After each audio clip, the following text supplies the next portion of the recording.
OK, asi by to chcelo nejakú introduction alebo niečo. Čiže asi nejakých 5 dní dozadu som sa snažil natočiť niečo ako POV fotovlog po Bratislave. Ideálna moja predstava bola, že budem anglicky spikovať a bude to hopeč, ale popravde nie som až tak dobrý v angličtine a to by ani tak nebol problém, lebo to chcem ešte vyskúšať, respektíve ísť do toho. Predpokladám, že veľa ľudí asi nebude into POV na Slovensku, ale OK, whatever. Plus ešte ideálne, neviem prečo, ale odišla mi karta. Proste to nechcelo formatovať vôbec ani jednu fotku. Respektíve všetky fotky boli v pečku. Takže prvý fotovlog bol neúspešný. Ale to by nebol ani tak problém, lebo v podstate hlavná myšlienka bolo, že vyskúšať to a nájsť technické riešenie. Respektíve, nakoľko to viem previesť do reality. Takže dneska je to pokus číslo 2. Máme cca 45 minút na to niečo natočiť, niečo cvaknúť. Takže v podstate hlavná myšlienka je pobehať nejaké miesta, ktoré sa mi relatívne páčia. Tých miest je dosť v Bratislave. Aj na moje prekvapenie, keďže som celý život počúval, aká je Bratislava škareda, aká je hnusná a tak podobne. Čož ale po 4 rokoch, čo tu žijem, myslím, že môžem vyvrátiť. Je to tu úplne pohodička, je tu kopa miest, ktoré sú viac než zaujímavé. Ale hej, tak dneska si vyskúšam nejakých pár miest, prebehnem možno aj staré mesto, ak to pôjde. A uvidíme, čo sa podarí cvaknúť. A nakoľko to budem vedieť realizovať, lebo ešte nehovorím ani o tom, koľko treba editovať video, koľko si vyžiadajú fotky, ale však to nie je nič strašné.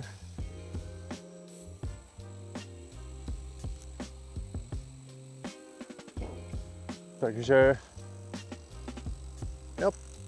bude sranda. Neviem, či do toho budem kecať celé video, pretože kecať akože niekoľko minút dookola, to není úplne sranda. Ale niečo, jak sa s tým vysporiadáme, prípadne dám do pozadia hudbu.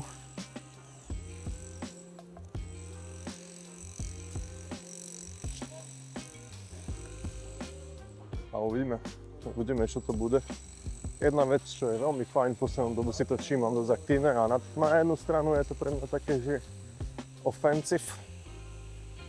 A je to to, že ľudia sa naučili začať tvoriť obsah, respektíve dosť aktívne tvoria obsah. Proste v meste vidíš ľudí, ktorí na seba namieria telefón alebo behajú s kameramanom, s fotografom. A neviem, dlhú dobu som to nevnímal úplne až takto. Lebo skôr som mal pocit, že je to čistý konzervativizmus a taká utiahnutosť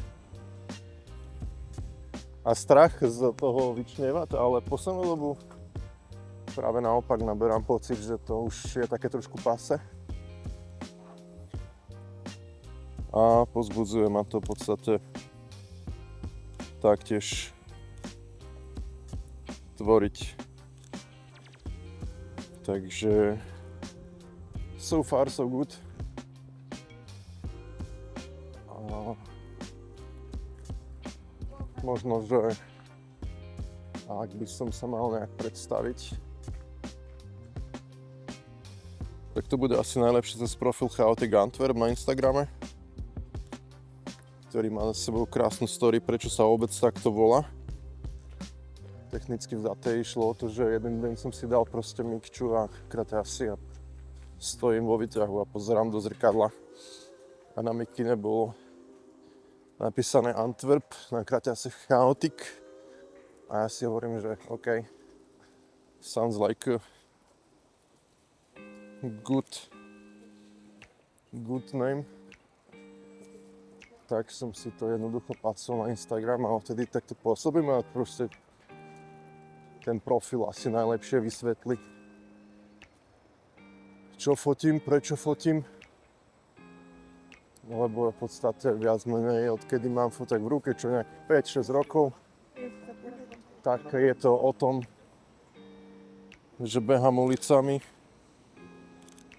a jednoducho fotím. Čiže je to viac menej hobby. Doteraz mi to neprinieslo v podstate možno ani viac ako 500 eur, čo sa týka nejakého akože zárobku alebo tak, čo je smutné a tak akože popravde nie som veľmi sales person a it's my mistake. Ale nevermind, nevadí. Čiže hej, baví ma najviac asi street. Momentálne mám silných 6700 telo, 35-150 Tamron, ktorý neviem, či to je vidno, ale je špinavý jak hovno. K tomu mám ešte 1635 Soničko a Tamron 1120. Čiže technicky za ten mám rozsah od 16 po 225, celkovo pokrytý. Najobľúbenejší objektív je momentálne asi tento Tamron. Ten rozsah a nízka clona je lovely. Ale ešte potom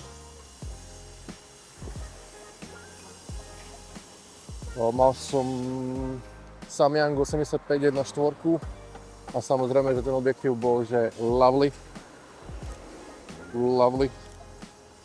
pretože ten bol ostrý, kopšák, žiletka, to proste nebolo potreba vôbec žiaden skill. Stačilo namieriť, či v nočných hodinách, alebo počas dňa. Proste tie fotky boli akože úplne úžasné a to, ako sa dalo potom hrať s farbami, ja nehovorím. Ale bol vysoko nepraktický, technicky za to bol dobrý na portréty, alebo akože aj na street, ten ma bavil, lebo ja nerad chodím úplne blízko k ľuďom. Akože mám mistake, ale nie som v tomto úplne najlepší. Takže mi pomáhalo proste nabrať odvahu, hlavne na začiatku chodiť do ulic a fotiť, aj keď som z toho bol fakt dosť stiahnutý, nazvem to takto. Ale teraz popravde, no, tak chodím s objektívom, ktorý má 1,2 kg a je väčší ako hlava priemerného človeka. Takže už je to lepšie. Už mi je to popravde jedno a technicky viac chodím po meste a rozprávam sa sám so sebou. Takže, yep, it's funny enough, yep. Čo je brutál, že hlava sa celkom akože rozrasta po tej stránke developerskej, povedzme, tak by som zvedavý, že aké to bude fotenie o rok, o dva. Na čo sa teším, lebo hlavne rastie hlavne moderné mesto.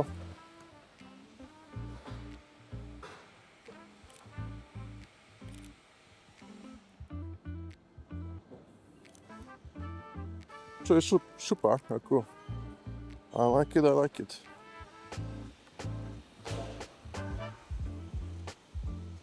Aj napríklad nová časť, akože eurová dvojka. Not bad at all.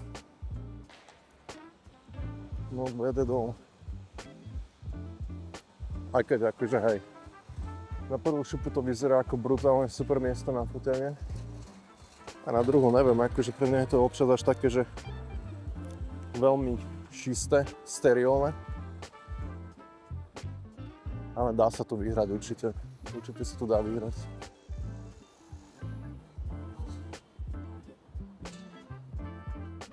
Takže jo.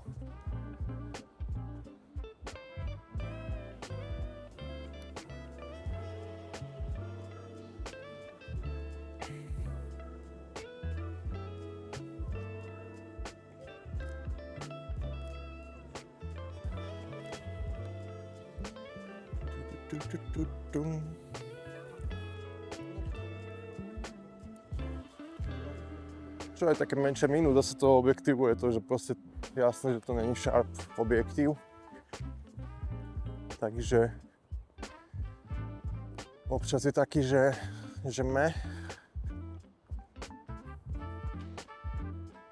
ale je to zoomko, no. To rozsah jak svinia, má to dobrú clonu, takže akože dá sa to dohnať v postprocese.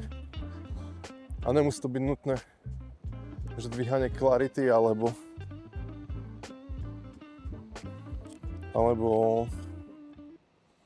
detailov, ale možno, že to stačí kľudne pušnúť hore. A kontrast veľakrát pomáha fest, lebo asi tá ostrosť je skôr problémom kontrastu a potom ešte otázka, či to nie je nastavením aj samotného tela. Maybe. Uvažoval som nad tým aj takto. Ale jednoducho púšťam kontrast a väčšinou tá fotka chytá dobrý vibe. Čo je ale druhý mínus možno. A možno som veľmi negativistický, ale je to nemožnosť úplne hrať sa s farbami do bláznovstva. Ako som povedal predtým, ten Samyang 85, ten bol tak čistý a dokázal tak proste tie farby vychytať, že som mohol akože fakt, jak to občas nazývam a znie to hnusne, ale robiť takzvané color raping alebo znásilňovanie farieb, že proste dal sa to vyhnať do nepríčetna. S týmto objektívom nemám takú skúsenosť. Jednoducho to, čo cvaknem, ako to cvaknem, najlepšie je ostať pri tom, lebo potom tie farby pri tvrdom upravovaní farieb do divokých hues a podobné a saturácie potom idú fakt, že do divoka aj sami o sebe, takže ako cvakneš, tak väčšinou to funguje, ale znova objektívoch to je to, že ako časom si na to tak zvykneš, že naučíš sa jeho plusy a minusy, že a mohol by si súperiť aj s človekom, ktorý má, ja neviem, proste najluxusnejší objektív.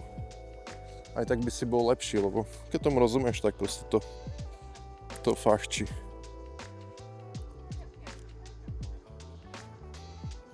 Takže so far so good. Takže nemôžem povedať, som maximálne spokojný, ako však objektívov samotných mám nejakých 3200. Len objektívy, nehovoriac o kamere, nehovoriac o gíre, ktorý okolo toho mám, nehovoriac o notebooku, ktorý už pomaly nestačí. Ale tak that's life.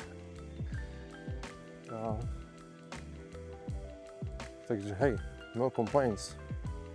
A enjoy, you enjoy. Takže vedie, na čím premýšľame, možno, že nejaký objektív na portréty, niečo pevné, niečo brutálne svetelné. A tam sa mi stále bije proste myšlienka, OK, bude to nejaká 24, ktorá pri prepočítaní na full frame bude 35. What the fuck is this?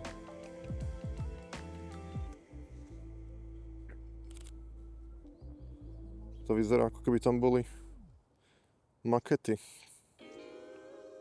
Čo ti praska? A jak sa postavili tie čajky.